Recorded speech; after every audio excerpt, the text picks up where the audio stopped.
What's up everybody, welcome to Money Management channel. My name is Andrei and today I'm going to be doing an update on MMTLP and FINRA saga. I got the cash in the bag, stadium packed. Born a rock star in this life, gonna live it up. And guys, for today's video I have several quite interesting news. I want to begin today's video with the news that some kind of limitation, because of which one of our community member might have problems with his litigation process. And I told about these limitations about a year ago, and it was very severe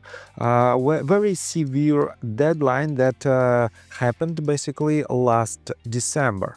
On top of that, I will show you some updates and call to action from another community member, and definitely we have to be in a hurry in order to preserve some details that might be crucial for our story. On top of that, if I have enough time, I will show you some additional information that might be also quite interesting for you. So, and before we dive deep into all of this, guys, please hit the like button for YouTube algorithm and drop me a line in the comment section if you think my videos are valuable for you.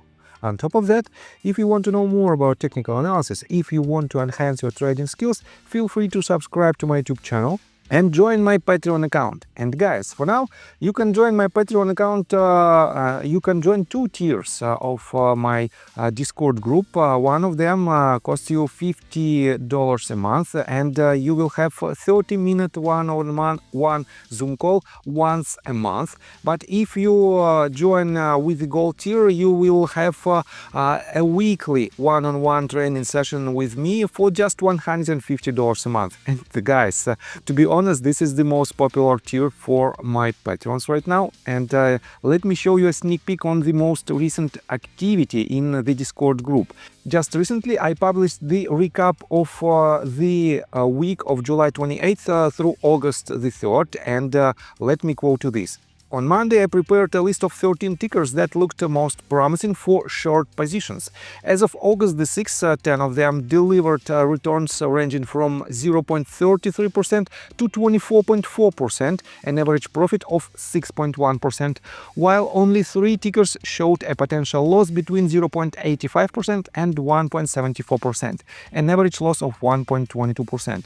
More detailed information is available in the attached images, and you can see that I made this call on July 28th, and I wrote, here is a list of tickers that might present shorting opportunities. Please remember, this is not a blind trade signal. Further technical analysis is required before taking actions. And here is the list of the tickers that gained substantial profits. It is 10 of them, and only 3 went in completely opposite direction. I also gave a direct short scalping recommendation on Tesla and Oracle. Both brought an average profit of around 1.5%. In addition, I identified one ticker suitable for a medium-term short position. If you'd like to know which company that is, join my Patreon. As usual, I provided a detailed market overview and analyzed the following tickers: SPY, BBAI, NOV, UNP, NEO, UAA, and CRWV. So guys, if you want to be a part of this amazing community, join my Patreon. So, and let's begin today's video with this tweet that was written by Sipia.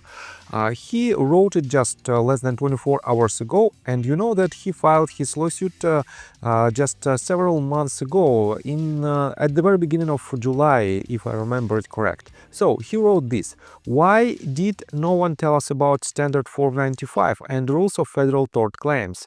The law says there is only a two-year window from the incident to file a tort claim. I should have been doing more research instead of just filing complaints and writing letters. This whole MMTLP situation pisses me off so much. And he added this claim for damage, injury or death. And guys, about a year ago I made plenty of videos that were directly related to the statute of limitations.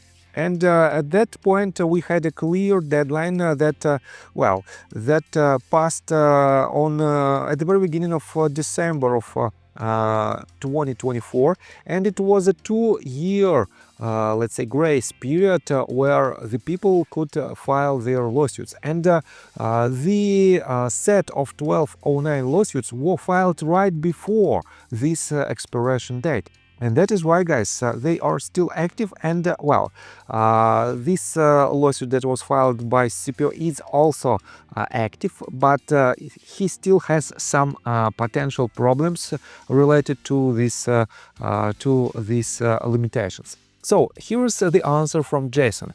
He wrote, "You still might be able to do it. Looks like it is a 5-year maximum time limit, so still have until December the 9th of 2027. I'm looking more into myself as well."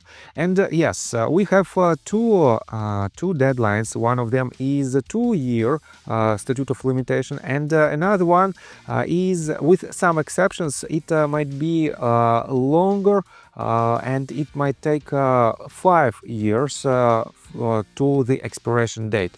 And guys, here's some answers of CPO.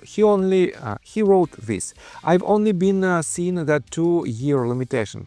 Looking into it a bit more, a federal tort claim against the SEC for what happened in MMTLP doesn't seem like a viable option. It's an option, but no one that has a high chance of failure. An APA suit or Rule 192 petition, in my opinion, are better avenues." And JRL wrote this: "Besides the fact that the statute of limitations was actually discussed a lot, whose job do you think it was to tell you about it?" And CPO responded to her, "It's no one's job, but it could have been something that was put out. Lots of shit about right in Congress, but nothing about this tort. Anyways, it's moot now." And guys, literally, I made dozens of videos that were related to the statute of limitations. I don't know whether CPO have seen these videos or not, but I pointed to this issue multiple times. And I have to admit that for now, this lawsuit that was filed by CPO is in quite tricky situation, because it was filed after this expiration date, but I have to admit that it is still active right now.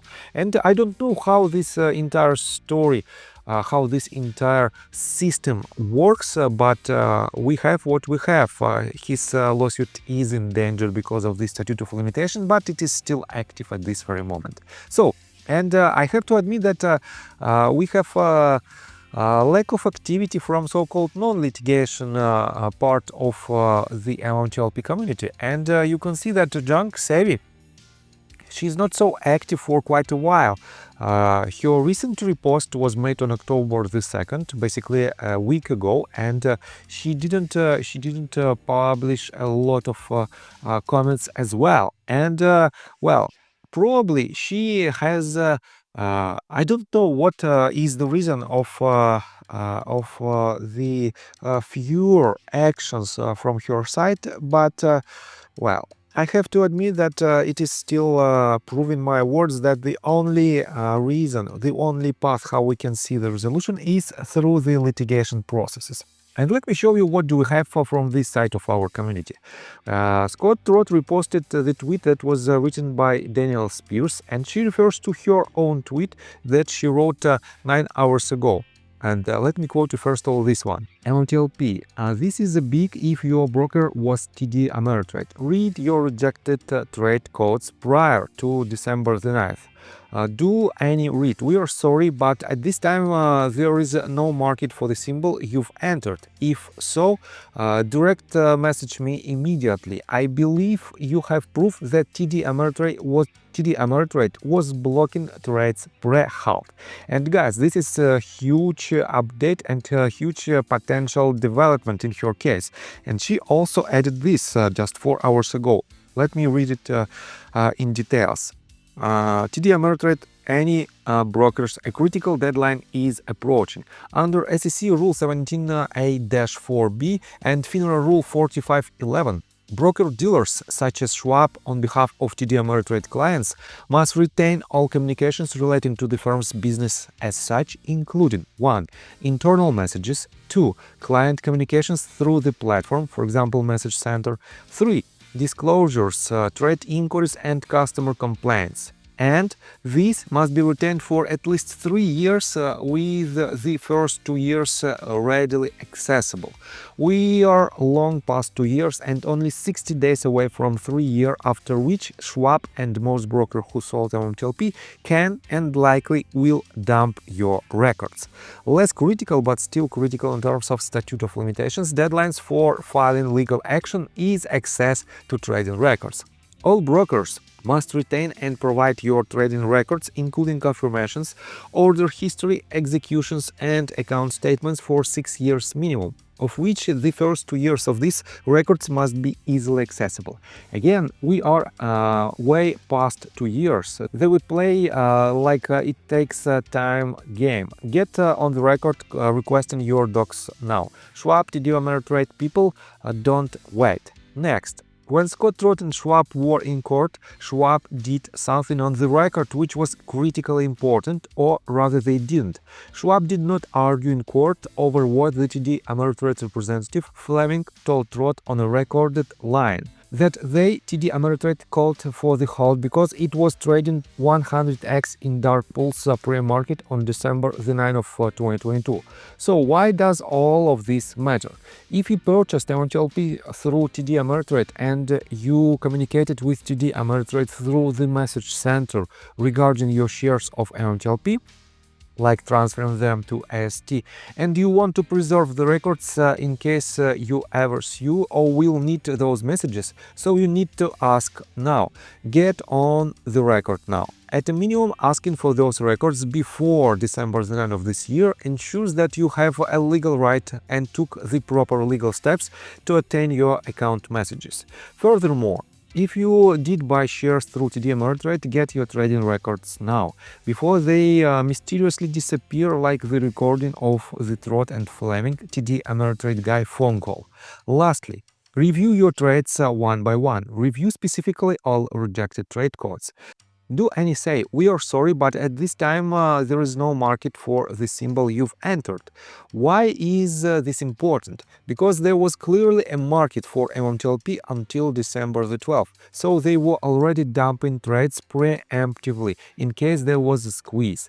And since we know that the TD Ameritrade representative Ron Fleming told Scott Trott that MMTLP was trading 100x, hint $290 per share in dark pools pre-market on the 9th. And guys, this is the price that was disclosed in private call, and we know that Scott Trott mentioned about it in his first litigation process, but for some reason no one paid their attention to this number, and no one dig deeper inside the fact that TD Ameritrade deleted these phone call recordings. So, TD Ameritrade was already dumping its limit orders to make sure they didn't fill. If you read this all the way to the end, bravo, you give a shit about MMTLP. If you have trade copies that say, we are sorry, but at this time there is no market for the symbol you've entered, ignore all the BS lies about me.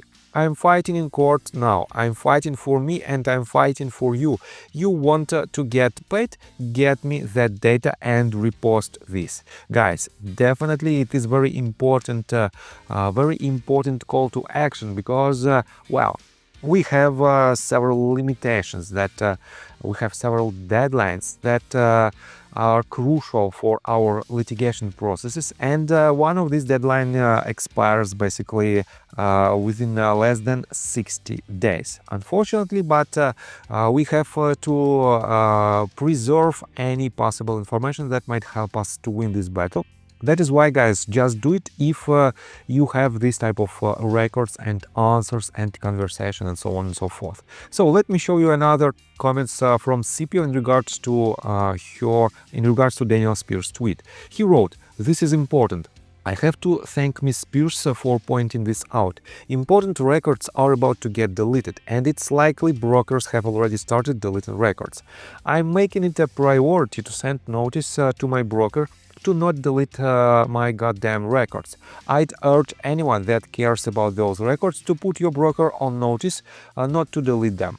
What's at risk of getting deleted? Order tickets, trade executions, timing parties, trade confirmations, routing logs, broker instructions, execution system records. Evidence of what happened in MMTLP is swirling around the toilet about to get flushed unless you stop it from happening. It's probably a safe bet to send notice to the DTCC as well. This is the call to action. One I think is even more important than writing your useless congressman. And guys, definitely it is more important to do these steps that will definitely help us at least to preserve this potential information that can help us to see the resolution. And yes, he also wrote this: thanks for this bit of information. I don't want these bastards deleting anything. I will send my litigation hold letters to ensure no shady shit happens and I'm left without the ability to prove some transaction. If they do delete shit, I want to be able to hold them accountable for that. That is important. And guys, I have to admit that it is really important for the community to preserve these filings. That is why do your best in order to help the community, and see you in the next video. Bye! I got the cash in the bag, stadium packed. Born a rock star.